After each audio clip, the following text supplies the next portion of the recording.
You have a location. You're going to fall into one of two categories.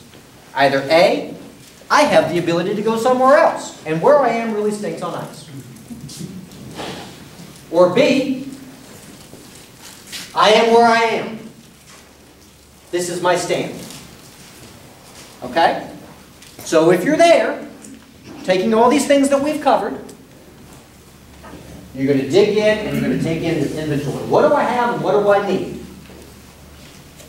That would be the same thing as, okay, you found the location to erect your cross, and you're going to start digging dirt. You're going to dig into yourself. You're going to dig into your bank account. Dig into your stuff. And figure out what's there. These are critical steps. Once you've done that,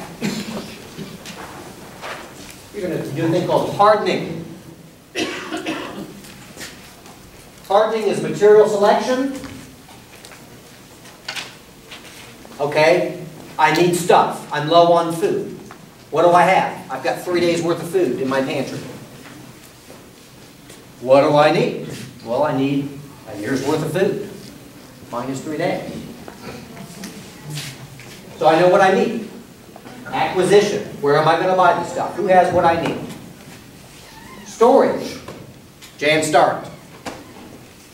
Talk to her. She'll help you with all that. I'm not going to do that. Not enough time. Store it properly. Stuff is not hard to do. She's happy to help you.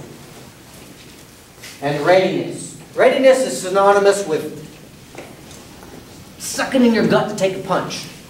It's not just having stuff. It's having it in the condition that you can use it.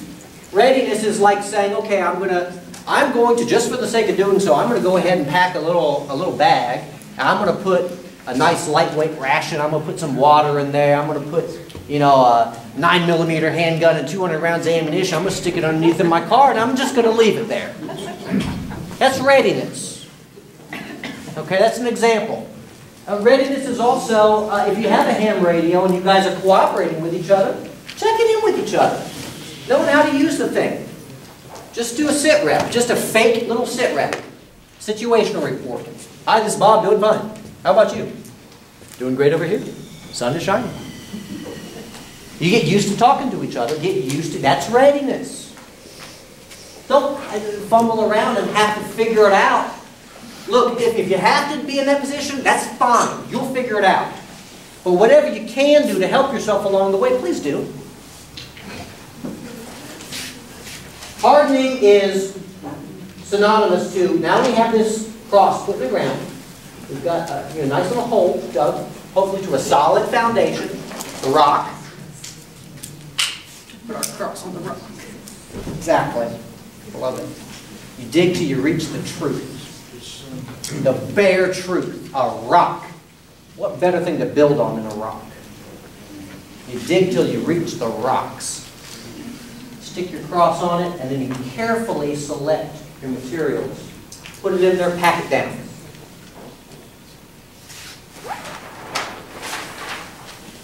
What are we going to start with? This is the nuts and bolts. This is where the rubber hits the road. How many people here have a gravity-operated water filtration system?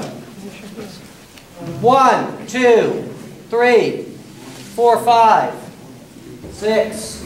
Wow, everyone else, you need to pay attention because you're going to be heading to their house. You know how much one of these things costs? If you don't buy like a premium British Berkefeld, which I believe Jan sells, the Berkefeld is one of the most amazing water filters on the market. Okay, it was developed, I believe, in the late 1800s for missionary use around the world. You could take a puddle of water with a dead squirrel in it, dump it at the top of this thing, and have nice, sparkly, fresh-tasting, clean water at the other end of it.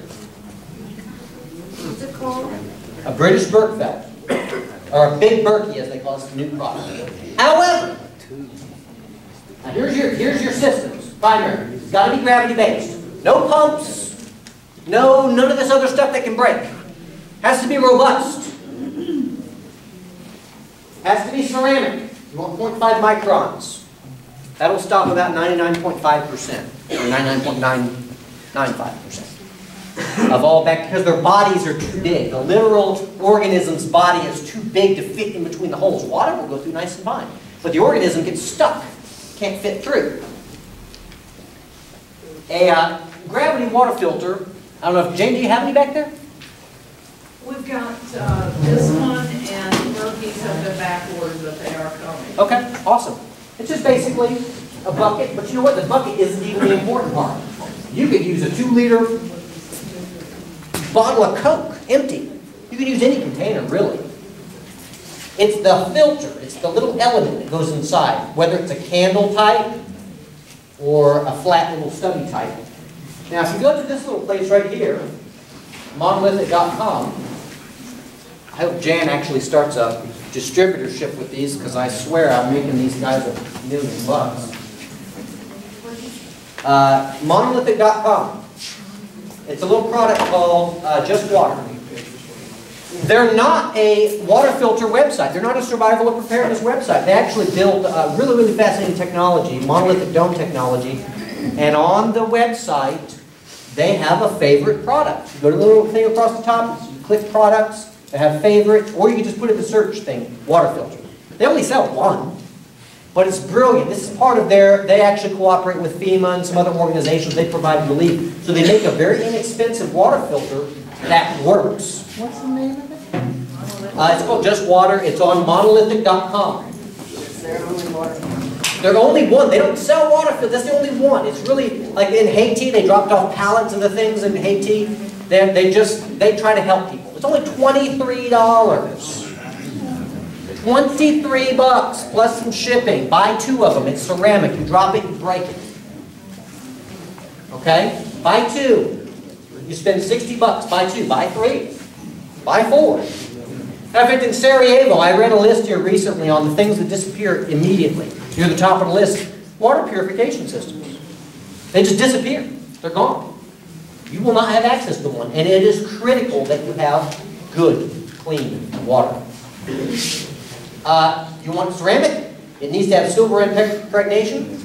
Silver impregnation. Silver kills over 650 types of known organisms, single-celled organisms. If it's a single cell, silver on contact kills it. It wrecks its ability to breathe. It interrupts its ability to process oxygen, and it dies. It needs to have a core of either activated charcoal, carbon, or some type of resin. The British Berkfeld will last for 30,000 gallons. Am I correct? The cores are about 30,000 gallons. 3,000 per filter. Okay. We got 8 filters. Okay. Yeah. Okay. These simple stub type are good. Now, actually, they'll last longer than that. They will. They'll last much longer. The part that wears out is technically the core. It's that carbon core will get full of whatever chemicals it's stopping, and then it will start doing pass-through. Some of the chemicals will pass through, but the ceramic part stays on, so does the silver. So you can, in other words, you can use one of these filters almost indefinitely. As long as you don't break it, you got it. You can always put a little charcoal canister at the end of it. Really, really simple to build. I can't cover that right now. If you want more advanced knowledge on this, stay after 5. I'm yours.